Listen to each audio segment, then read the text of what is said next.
ولید صاحب، آپ کو نہیں لگتا کہ ایک تو فل کوٹ بننا چاہیے تھا؟ خود عمران خان صاحب نے بھی کہا کہ فل کوٹ اگر بن جائے تو ہمیں کوئی اعتراض نہیں ہے.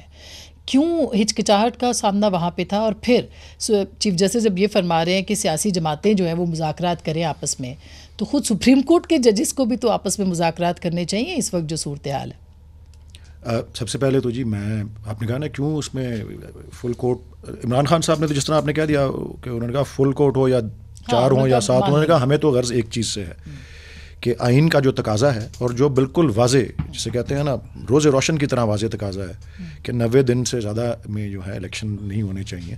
اور یہ کہ ایک جنرل ضیاء کے تو 90 دن سب کو یاد ہیں کہ ان کا کیا مطلب تھا، لیکن وہ ایک اور دور تھا اور جس میں آئین معطل تھا.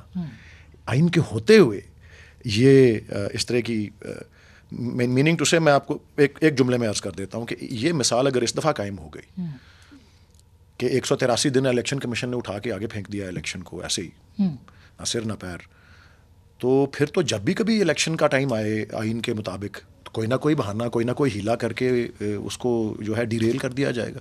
یہ تو بڑی عجیب و غریب بات ہے. بٹ میں یہ I totally agree with you, لیکن یہاں پہ ایک یہ سوال بھی ہے کہ پھر جب کو یہ بھی تو طے ہونا چاہیے کہ صوبائی اسمبلیاں توڑنے کا اختیار کب اور کیسے استعمال کیا جائے. نہیں بالکل نہیں جی، میں اس پہ آتا ہوں، لیکن 1-2 چیزیں میں بہت مختصراً ایڈریس کرنا چاہتا ہوں کیونکہ آپ نے وہ تمہید میں ریز کی. اسد عمر صاحب جو ہیں وہ خود پٹیشنر ہیں اس کیس میں، as secretary general of P T I he is a petitioner. تو پٹیشنر تو کورٹ کو مخاطب کر سکتا ہے ویسے بھی، اور کورٹ اس کو بلا سکتا ہے. باقیوں کو اجازت نہیں ملی. اجازت مل سکتی ہے لیکن نہیں، اصولاً نہیں ہوتی.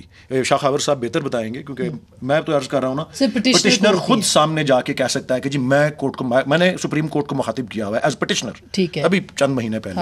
اور دیگر پٹیشنرز بھی کرتے ہیں. لیکن جب وکلاء کہہ رہے ہیں کہ ہم نے بائیکاٹ نہیں کیا تو پھر ان کو بھی بات کرنے کی اجازت نہیں ملی. اس کا جواب تو میں نہیں دے سکتا جی. یہ تو، اور دوسرا آپ نے جو کہا نا کہ وہ فل کورٹ بن جانا چاہیے تھا یا کیوں اس میں نہیں بنایا گیا، تو اس کا میں چیف جسٹس آف پاکستان کا تو ترجمان نہیں ہوں. لیکن ایک بات میں ضرور عرض کر سکتا ہوں کہ یہ جو بینچ 3 ججز کا بیٹھا ہوا اور جس نے فیصلہ محفوظ کر لیا ہے، یہ قانون اور آئین کے مطابق بنا ہوا بینچ ہے میرے نزدیک.